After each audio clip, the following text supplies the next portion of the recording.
Hello, fam. Welcome to The Real Place, a place where real women share real stories. Before we dive into this beautiful story, please kindly subscribe to the channel, like the video, and share your thoughts below. I've perfected the art of being professionally pleasant. Monday morning at Global Tech Solutions begins the same way it has for 3 years. Coffee at 8:15 a.m., team meeting at 9 a.m., lunch eaten alone while scrolling through emails that could wait until tomorrow but somehow feel urgent enough to fill the silence. Morning, Jessica. How was your weekend? Sarah from accounting chirps as I settle into my ergonomic chair, the one I chose specifically because it keeps my back straight and my posture confident. Oh, the usual. Caught up on some reading, tried that new restaurant downtown. The lie rolls off my tongue with practiced ease. The truth that I spent Saturday reorganizing my spice rack and Sunday watching 3 seasons of a show I'd already seen feels too pathetic to share with someone who posts weekend adventures on Instagram like a lifestyle blogger. The morning unfolds with its familiar choreography.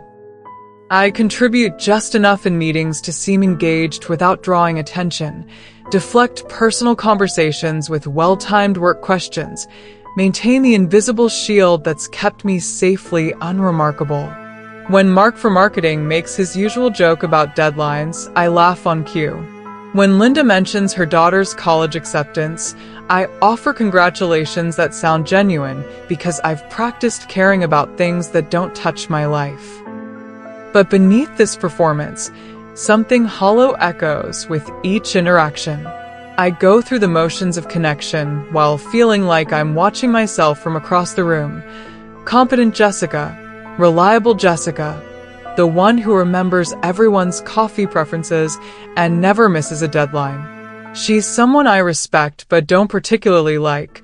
Someone who exists to make other people's days run smoother, while her own days blur together in a haze of professional courtesy. The elevator ride home plays the same internal soundtrack it has for months.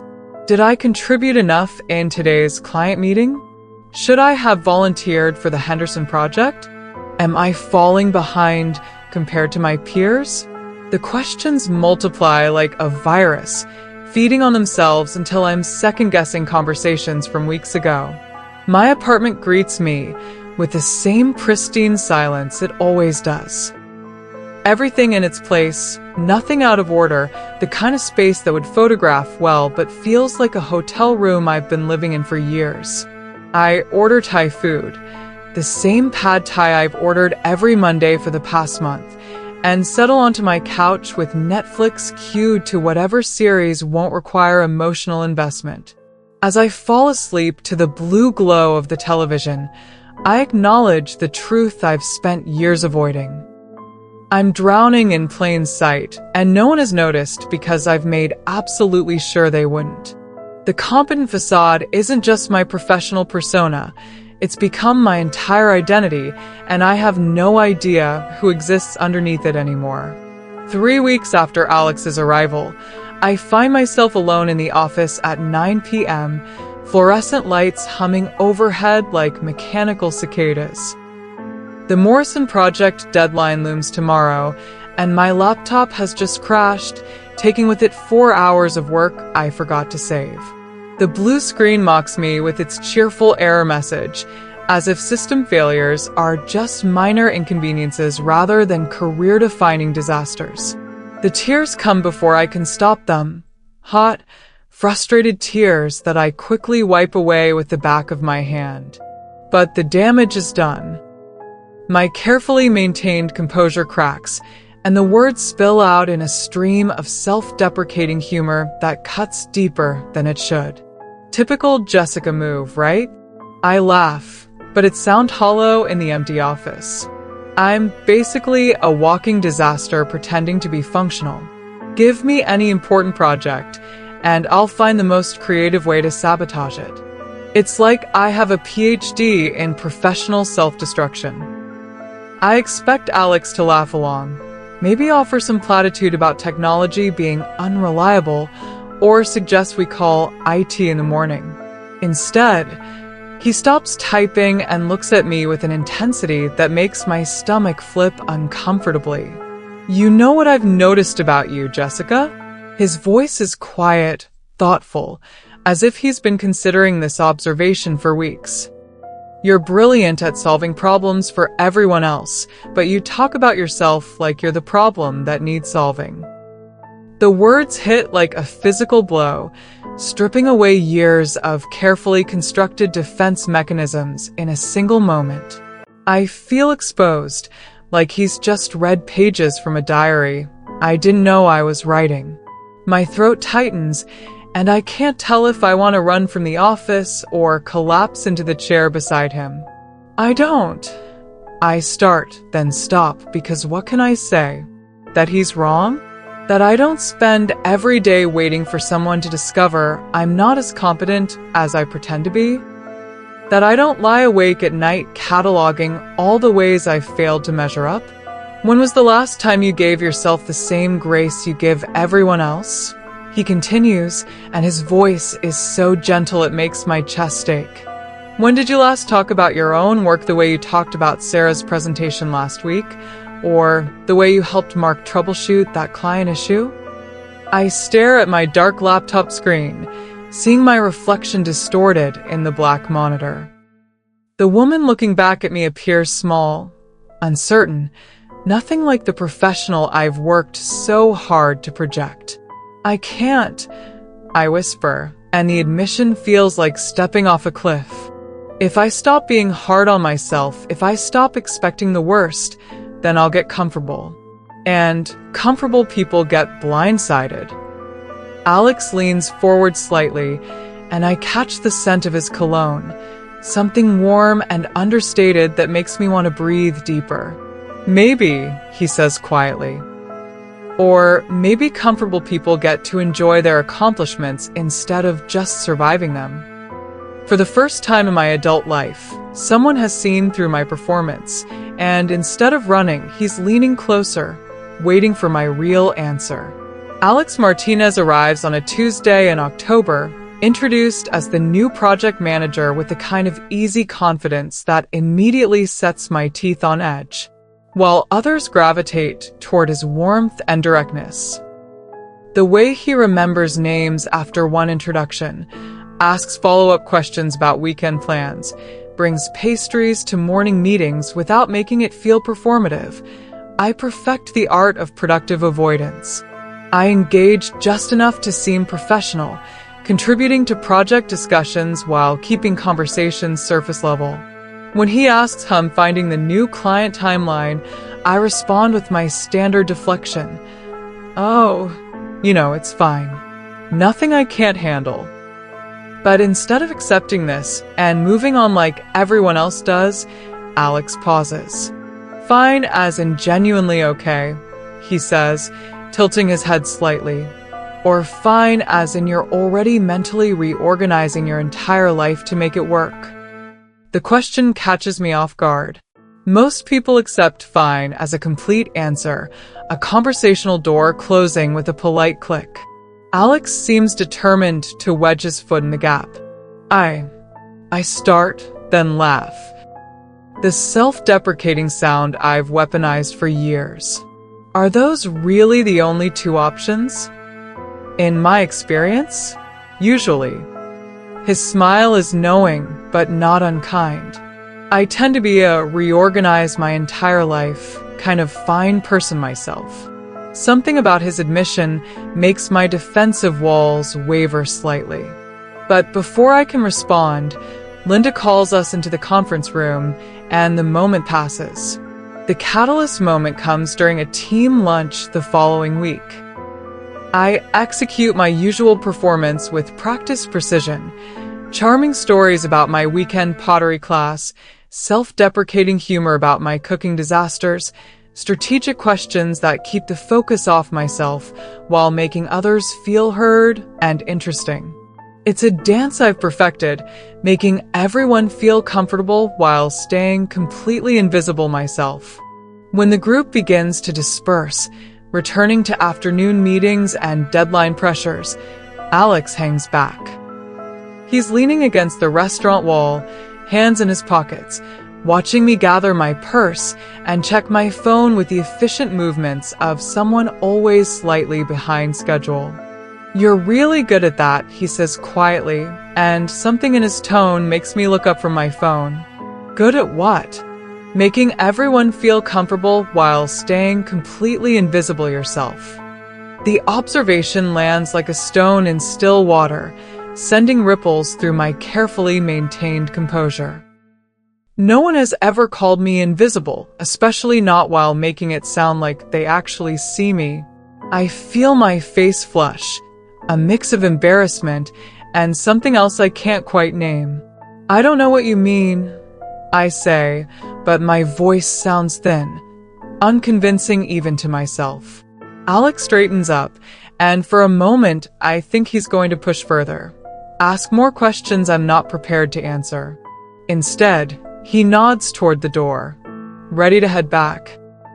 As we walk to the office in comfortable silence, I can't shake the feeling that something fundamental has shifted, like a tectonic plate moving deep underground, barely perceptible on the surface, but changing the landscape nonetheless. Over the following weeks, Alex's presence becomes a constant, gentle disruption to my professional equilibrium. He has an uncanny ability to appear during my coffee breaks, not in an intrusive way, but as if he's simply attuned to the rhythm of my days. These aren't random encounters, they feel purposeful, like he's learned my schedule and chosen these moments deliberately. But it's not small talk he offers. Instead, he asks questions that make me think, that pull at threads I didn't realize were loose. What would you do with the Morrison project if budget wasn't a constraint? Or, what's the most interesting problem you've solved that no one noticed? The second question stops me mid-sip of my coffee. Most people ask about successes, achievements, the victories that get celebrated in team meetings. Alex is asking about the invisible work, the problem-solving that happens in shadows. Last month, I find myself saying, Linda was having issues with the Hartwell account. They were threatening to pull their contract because of communication breakdowns. I spent 3 days creating a new reporting system and training their junior staff on our software, but I did it through Sarah in accounting so Linda wouldn't feel undermined. Alex nods slowly, as if filing this information somewhere important. And Linda doesn't know. She knows the problem got solved. That's what matters. But you don't get credit for the solution. I shrug, uncomfortable with the direction of the conversation. Credit isn't the point. Results are. Maybe, he says, and there's something in his voice that suggests he disagrees but won't push. But recognition might help you realize you're better at this than you think you are. These conversations begin to reshape my days. I find myself anticipating them while simultaneously dreading them. Alex listens with a kind of attention I forgot existed, not waiting for his turn to speak, but genuinely absorbing my thoughts and building on them. When I mention my weekend pottery class in passing, he remembers and asks about it weeks later, curious about the specific challenges of wheel throwing, the meditative quality of centering clay. The shift happens gradually, then suddenly, I catch myself choosing my morning coffee timing around Alex's schedule. I start contributing more in meetings when he's present, my ideas sharper and more confident when I know he's listening. The professional mask doesn't disappear, but it begins to feel less like armor and more like a costume I'm trying on for size. The chapter culminates on a Friday afternoon when I find a book on my desk, a beautifully photographed exploration of Japanese ceramics, with detailed explanations of different firing techniques and glazing methods. The sticky note attached reads, "Saw this and thought of our conversation about your pottery class. The section on wabi-sabi seems like it might interest you." I hold the book like it might explode, overwhelmed by the simple fact that someone has been thinking about my interests outside of work. The gesture is professional enough to be safe, personal enough to feel dangerous. My fingers trace the cover, and I realize I'm smiling. Not the practiced, professional smile I wear in meetings, but something genuine and unguarded. For the first time in years, someone has noticed not just what I do, but who I am outside these sterile office walls. The recognition feels like sunlight after a long winter, warming places I'd forgotten were cold. In the aftermath of my breakdown, I expect awkwardness, sideways glances, careful professional distance, maybe even pity. The kind of social discomfort that follows when someone sees too much, when the professional facade cracks and reveals the messy humanity underneath. Instead, Alex quietly pulls up a chair beside mine and begins helping me reconstruct the lost presentation, working until 3 a.m. without complaint or commentary on my earlier tears. As we work, something shifts between us. The conversation flows differently than before, less guarded, more genuine, as if my moment of vulnerability has created permission for both of us to be human. I find myself sharing stories I've never told work colleagues. The anxiety that keeps me awake before big presentations, practicing responses to potential questions until my voice goes hoarse, the imposter syndrome that follows me into every meeting, whispering that I'm one mistake away from being exposed as incompetent. I used to rehearse ordering coffee. I admit around 1 a.m. when exhaustion has worn down my usual filters. Not just what I wanted, but backup options in case they were out of my first choice, and responses to small talk from baristas. I had scripts for casual interactions. Alex looks up from his laptop, and his expression is understanding rather than surprised. I still do that sometimes, he says quietly, especially before difficult conversations with my team. I practice different ways to deliver feedback, anticipate their responses, plan my reactions to their reactions.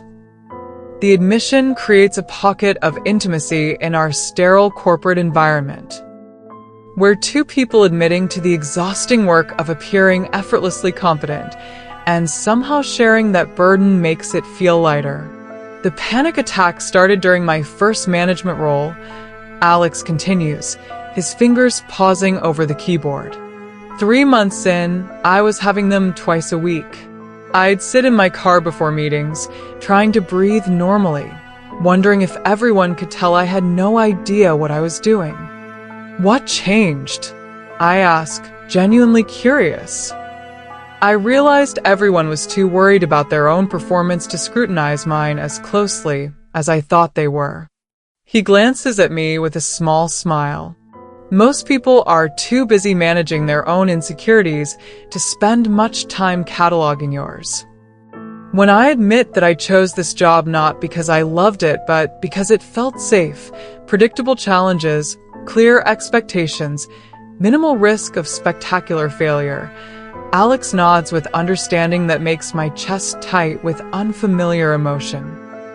I keep waiting for you to realize I'm not as competent as I pretend to be, I whisper as dawn light filters through the office windows, painting everything in soft gold.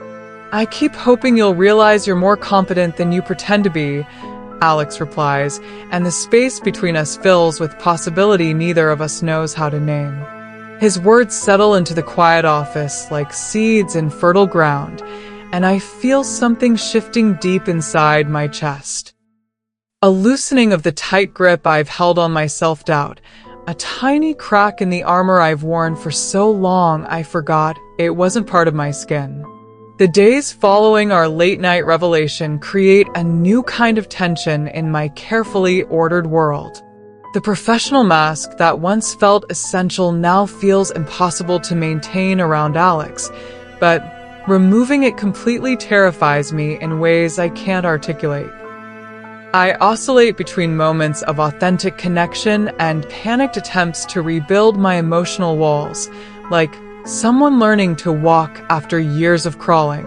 I become hyper-aware of Alex's presence in ways that feel dangerous. The way he nods when I contribute to meetings, as if my input carries weight he's genuinely considering. How he seeks my opinion on decisions that affect the whole team, treating my perspective as valuable rather than just another voice to acknowledge. The careful way he balances acknowledgement with professional boundaries, never making our growing connection feel inappropriate or uncomfortable for others. Our interactions carry an undercurrent of intimacy that both thrills and terrifies me. When he asks about my weekend pottery class, I find myself sharing details I normally keep private, the frustration of pieces that crack in the kiln, the meditation of throwing clay, the way my hands smell like earth for hours afterward. When I mention struggling with a particularly challenging glaze technique, he listens with the same intensity he brings to budget reports and project timelines. It's about letting go of control. I find myself explaining during a coffee break, surprised by my willingness to be philosophical. The fire does what it wants to do. You can influence it, but you can't control it. Sounds terrifying, Alex replies, but his smile suggests he finds the concept appealing rather than frightening. It is, but the results are always more interesting than what I planned. The internal battle intensifies. Part of me craves the authenticity Alex represents, while another part mourns the loss of my protective invisibility. I catch myself changing in small ways, speaking up more in meetings, taking calculated risks with my ideas, allowing glimpses of my real personality to surface like wildflowers pushing through concrete. But change, I'm learning, is exhausting. There are days when I retreat back into professional pleasantries, when the energy required to be genuine feels like more than I can manage. Alex seems to understand these fluctuations, never pushing when I pull back, but never letting me disappear completely either. The chapter explores my growing awareness that transformation, once begun, becomes irreversible. I can't unknown the feeling of being truly seen, can't pretend I don't hunger for more authentic connections. The safety of my old performance now feels like a prison I'm outgrowing, walls that once protected me now keeping me from experiences I didn't know I wanted. I realize I'm standing at a crossroads, retreat to the familiar comfort of emotional hiding, or step fully into the uncertain territory of being known. Both choices carry risks I'm not sure I'm brave enough to face. 6 months later, I sit in the same office space, but everything has changed, most importantly, myself. The Morrison project was a success, earning recognition that surprised me with its genuine warmth rather than the professional courtesy I'd grown accustomed to. But more significantly, it marked the beginning of my emergence from professional invisibility. I still feel anxiety before presentations. My hands still shake slightly as I arrange my notes, and I still catch myself defaulting to self-deprecating humor when compliments make me uncomfortable. But now I recognize these patterns as choices rather than immutable traits. The mask hasn't disappeared entirely. I've learned it was never the problem. The problem was believing the mask was all I had to offer. Alex has become something I never thought possible in a corporate environment. A trusted colleague and, unexpectedly, a genuine friend. Our relationship remains professionally appropriate but personally meaningful, proof that being seen doesn't have to mean being vulnerable to harm. He continues to ask the questions that matter, pushing me to consider perspectives I might miss, and I continue to discover I have answers worth sharing. Last week, I volunteered to lead the presentation for the new Henderson account. An opportunity one would have deflected 6 months ago, finding reasons why someone else would be better suited. As I prepare my notes, I realize I'm no longer performing competence. I'm simply being competent. The difference feels revolutionary. My pottery has improved too, in ways that mirror my professional growth. I take more risks with glazes, experiment with forms that might fail spectacularly, find beauty in pieces that don't match my original vision. The kiln still does what it wants, but I've learned to collaborate with uncertainty rather than fear it. Standing before the mirror in the ladies' room, adjusting the blazer, I chose this morning not because it makes me invisible, but because the color makes me feel confident. I recognize the woman looking back at me. Professional, polished, but no longer hollow. She's someone I respect and, surprisingly, someone I actually like. The boardroom stretches before me, filled with senior leadership who will evaluate not just my presentation but my potential. 6 months ago, this moment would have felt like exposure, like standing naked under harsh fluorescent lights. Today, it feels like opportunity. I've learned that authentic presence isn't about removing all masks. It's about choosing which ones serve me and which ones simply serve fear. Some boundaries are protective, others are prisons. The wisdom lies in knowing the difference. As I walk into the boardroom with steady confidence, I carry not just my presentation, but the profound understanding that being truly seen was never the risk I thought it was. The real risk was spending my life ensuring no one ever got the chance to see who I really am. Because sometimes the most dangerous thing isn't being discovered as a fraud. Sometimes the most dangerous thing is discovering you're exactly who you've always been beneath the performance, and that person is worth knowing. What would you have done in her situation? Have you ever felt drawn towards something unexpected? Share your thoughts in the comments below, and if this story resonated with you, there are more like it waiting. Subscribe and hit the bell to never miss these thoughtful stories about the complexity of being a woman in today's world. Because sometimes the stories we're hesitant to share are the ones that matter most.